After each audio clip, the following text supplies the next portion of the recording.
अरे insane point है वो। अभी गाड़ी रुकेगी।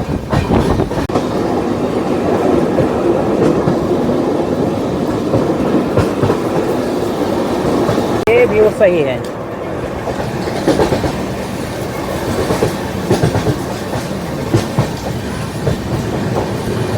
दूधसागर फॉल्स को हर कोई देखना चाहता है, लेकिन उसे देखने के लिए आपको आना पड़ता है यहाँ। जय हिंद दोस्तों, कैसे हैं आप सब। स्वागत है आप सभी का हमारे इस YouTube channel travel wisdom of Tejas में, जिसमें कि travel and tourism related journey experiences और बहुत कुछ मैं आपसे शेयर करता हूँ। सब्सक्राइब नहीं किया है अभी सब्सक्राइब कीजिए, क्योंकि ट्रेन का वक्त हो रहा है। मैं जा रहा हूँ दूधसागर वाटरफॉल देखने। मुझे पूरी गारंटी है कि बारिश के साथ दूधसागर अभी पूरे फुल फ्लो से बहता होगा। वैसे इससे पहले वाली जर्नी अगर आपने मेरी नहीं देखी है तो वो भी चैनल पे जाके देख लीजिए। मैं आया था मडगांव मैंगलोर वंदे भारत से। तो दोस्तों, मैं हूँ अभी मडगांव जंक्शन गोवा में। यहाँ से मेरी ट्रेन है गोवा एक्सप्रेस, जो कि गोवा से सीधा जाती है दिल्ली। दूधसागर फॉल्स जाने के लिए यही गाड़ी है। और भी बहुत सारी गाड़ियाँ हैं, लेकिन अभी मैं दोपहर के वक्त आया हूँ, तो इसलिए इसी गाड़ी से हम जाएंगे। पूरा प्रोसेस बताऊंगा, दूधसागर कैसे जाना है, कहाँ उतरना है, अगर आपको ट्रैक करके जाना है तो कहाँ जाना है, साल का कौन सा समय दूधसागर में क्या एक्टिविटीज़ चलती है, सब कुछ आपको इस एक ही वीडियो में पता चलेगा। इसलिए वीडियो को पूरा एंड तक देखिए। दूधसागर फॉल्स भी मैं आपको दिखाऊँगा। वेट करते हैं ट्रेन का। 3:30 पे शार्प यहाँ पर ट्रेन आएगी। मेरा टिकट है 2 AC में। तो बोर्ड करते हैं ट्रेन को और सीधा चलते हैं दूधसागर। रूट को भी समझने की कोशिश करते हैं, जैसे जैसे हमारी जर्नी आगे बढ़ेगी वैसे वैसे। ये सुनिए ताकतवान डीजल इंजन की आवाज़। ये आ रही है अपनी गाड़ी। ओहो!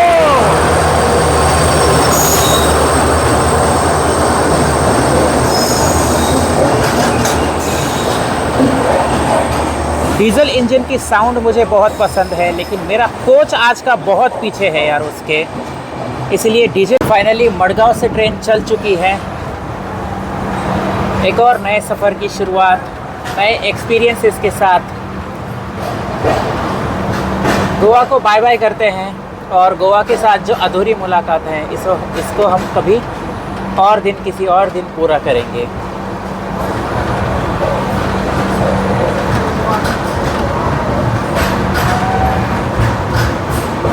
Bye bye Goa, bye bye Madgaon. तो दोस्तों, अभी अपनी ट्रेन आ चुकी है कुलेम। कुलेम का ये स्टेशन आप देखिए मेरे पीछे। बहुत ही खूबसूरत छोटा सा स्टेशन है, जहाँ पे बहुत सारी ट्रेनें रुकती है बैंकर्स लगाने के लिए, क्योंकि आगे आएगा घाट, खड़ी चढ़ाई है। अगर दूधसागर का आपको ट्रैक भी करना है तो आपको यही आना पड़ता है, कुलेम ही आना पड़ता है। कुलेम से ही सारी ट्रैकिंग आपकी दूधसागर की शुरू हो जाती है।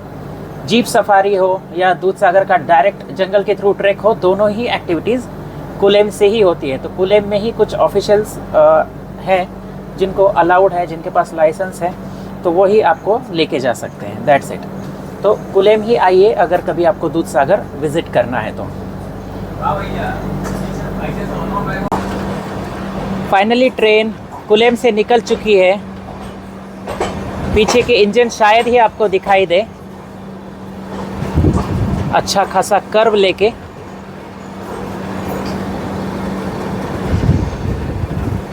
अभी मज़ा आएगा। अभी यहाँ से घाट सेक्शन शुरू होता है, और मैं हूँ फर्स्ट AC कोच के दरवाजे पे, क्योंकि यहाँ पे कोई नहीं होता है दरवाजे पे। दूधसागर को देखने का ये सबसे अच्छा तरीका है। आगे का मौसम आप देखिए, हो सकता है कि पहाड़ों में ऊपर ज़ोरदार बारिश हो और दूधसागर हमें एकदम फुल फ्लो में मिले। दूधसागर वाटरफॉल के दर्शन करना मतलब हमारे जैसे घुमक्कड़ लोगों के लिए किसी तीर्थ यात्रा से कम नहीं है, क्योंकि ये इंडिया का सबसे बड़ा फॉल है। हालांकि शिवमोगा में जोग फॉल्स भी है, वो सबसे बड़े हैं। बहुत सारे वाटरफॉल्स हैं, लेकिन दूधसागर की बात अलग है। उसका शेप और उसका वाइट वाटर, ये देखने लायक चीज़ होती है। अभी हमारी ट्रेन ऐसे ही घुमावदार रास्तों से, जंगलों से होते हुए इन पहाड़ों पे चढ़ेगी।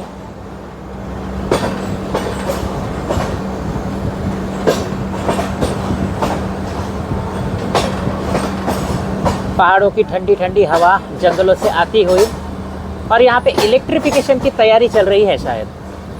कुछ पोल्स मुझे यहाँ पे दिख रहे हैं। कुछ सफ़र बहुत ही ज़बरदस्त होते हैं दोस्तों, मंजिल से ज़्यादा वो सफ़र याद रहते हैं। अभी मुझे जाना कहीं और है, लेकिन मैं एंजॉय कर रहा हूँ इस खूबसूरत ब्रिगेंजा घाट को, जो कि कुलेम से कैसल रॉक के बीच में आता है, कर्नाटका और गोवा के बॉर्डर्स पे। कुलेम जो है वो गोवा का स्टेशन है और कैसल रॉक कर्नाटका का रेलवे स्टेशन है, जिसमें हाइट का डिफरेंस अगर आप देखेंगे तो Kulem is located on 75 metres and Castle Rock जो है वो 500 मीटर्स पे हैं। तो इतना सारा एल्टीट्यूड अभी हम गेन करने वाले हैं। जैसे जैसे ट्रेन ऊंचाई पर चलती जाती है, नज़ारे और भी खूबसूरत होते जाते हैं और इंतज़ार कम होता है दूधसागर फॉल्स के दर्शन करने का। इस पूरे घाट सेक्शन में महावीर नेशनल पार्क आता है, जहां से जीप सफारी करके आप दूधसागर का ट्रैक भी कर सकते हैं। दांडेली में रिवर राफ्टिंग कर सकते हैं। ये कई सारी एक्टिविटीज़ को आप कुलेम से ही एंजॉय कर सकते हैं। कुलेम आना होता है आपको इन सभी एक्टिविटीज़ को एंजॉय करने के लिए। अभी हम पार कर रहे हैं करंजोल रेलवे स्टेशन को। इट मीन्स जिसका हमें इंतज़ार है वो घड़ी आ रही है। इस खूबसूरत रेल जर्नी का सबसे खूबसूरत पार्ट यानी दूधसागर फॉल्स को बस हम कुछ ही सेकंड्स में देखने वाले हैं। Wow, fuck man. चलो क्या दिख रहा है? ये ready. वाओ, वाओ मैन, सही। ओहो, पूरा डेंस फॉग है एकदम। सही लग रहा है। आजा भाई, बैकग्राउंड में तो फोटो ले लेते हैं।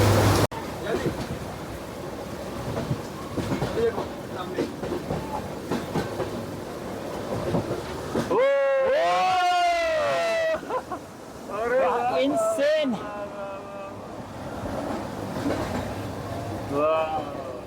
उधर से नीचे को दिखता है, नीचे वाला ये पॉइंट है वो।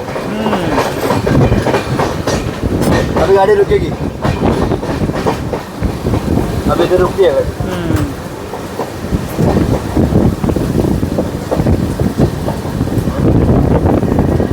अभी नहीं दिखेगा। जंगल में एक ही मंदिर है, वो देखो।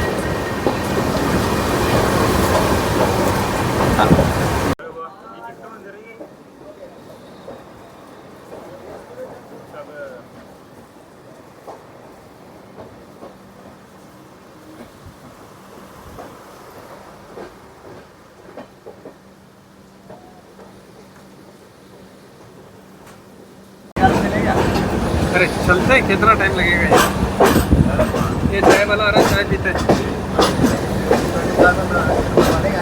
चलो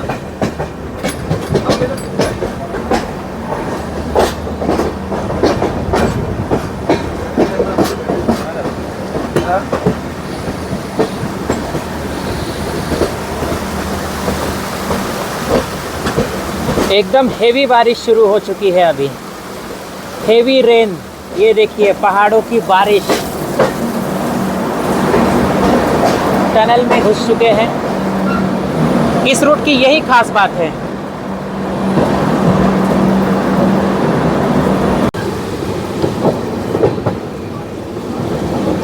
दूधसागर तो ठीक है, लेकिन इस व्यू को आप क्या कहेंगे?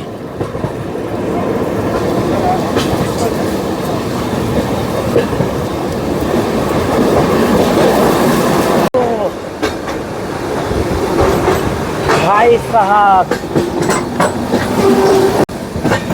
ज़रा आप ये व्यू चेक कीजिए।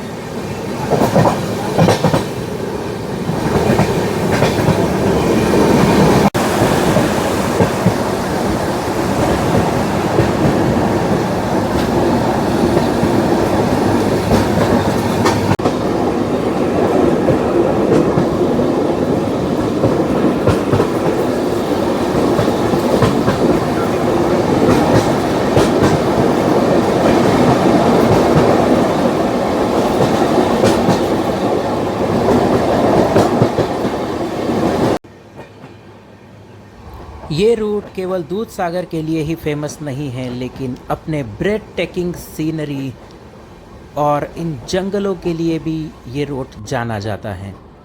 यहाँ पे दोनों साइड से डेंस फॉरेस्ट हैं। एक ही सिंगल लाइन आपको देखने को मिलती है, उसी के बीच में से आप जाते हैं। जस्ट इमेजिन कि यहाँ पे अगर वंदे भारत या विस्टाडोम कोच जैसी कोई पैनोरामिक विंडो वाली ट्रेन शुरू कर दे रेलवे, तो कितना मज़ा आएगा। सारे यात्री अपनी अपनी सीट से मैजेस्टिक दूध सागर को तो देख पाएंगे ही, लेकिन ये नज़ारे भी क्या कम हैं दूध सागर से। ये पीक्स देखिए आप। यहाँ पे ट्रेन से गिरने का खतरा बना रहता है दरवाजे पे। अगर आप मानसून में खड़े रह के जर्नी करते हैं तो सावधानी बरतना बहुत ज़रूरी है, क्योंकि एक साइड बहुत ही गहरी खाई आपको देखने को मिलती है। इसलिए एंजॉय अपनी जगह पे है, सेफ्टी अपनी जगह पे।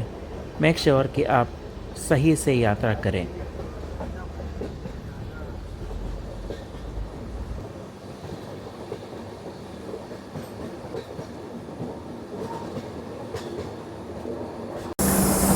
तो फाइनली हम पहुंच चुके हैं कैसल रॉक, और कैसल रॉक से भी हम लोग अभी निकल रहे हैं। दूध सागर और ये पूरे ब्रिगेंजा घाट के नज़ारे आपको कैसे लगे, ये आप ज़रा मुझे बताइए। मज़ा आया होगा आपको बहुत ही। अभी देखते हैं मैं इस ट्रेन से कहाँ उतरता हूँ, ये तो आपको आगे ही पता चलेगा। लेकिन इसके बाद लोंडा जंक्शन से ये ट्रेन रिवर्सल लेगी, फिर जाएगी बेलगांव।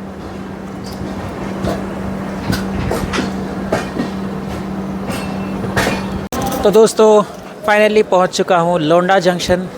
लोंडा जंक्शन इसलिए है क्योंकि यहां से एक लाइन जाती है टुवर्ड्स गोवा, और दूसरी लाइन आपको जाती हुई दिखेगी बेंगलोर, और एक लाइन जाती है मीरज सांगली। इसलिए लोंडा एक मेजर जंक्शन होता है इस रूट पे। दूध सागर देखने अगर जाना है, पुणे से कोई डायरेक्ट ट्रेन नहीं मिल रही है, तो लोंडा जंक्शन उतर जाओ, या बेंगलोर से भी लोंडा जंक्शन उतर जाओ। एंड यहाँ से कोई जो ट्रेन जा रही है टुवर्ड्स गोवा, उस ट्रेन को पकड़ो। यही फंडा है दूध सागर। और 6 महीने, मतलब ये जो बारिश का पूरा सीज़न है, वो दूध सागर देखने का सिर्फ एक ही ज़रिया है, वो है ट्रेन। बाकी सारे रास्ते बंद होते हैं। कभी कभार बारिश का अगर फ्लो कम है तो ट्रैक शुरू होता है, लेकिन वो बहुत ही आपको वॉचफुल रहना पड़ेगा। दूध सागर के ट्रैक के भरोसे आप कभी भी रिजर्वेशन बुक नहीं कर सकते हैं, तो ये ध्यान रखिए।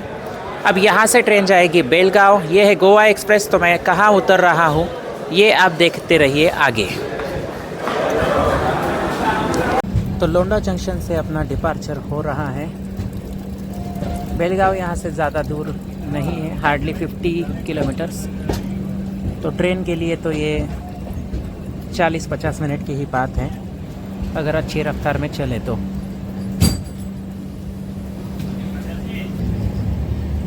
ये यहाँ से गोवा वाली लाइन अलग हो रही है, ये सीधा जाएगी गोवा, और हम बढ़ रहे हैं बेलगावी।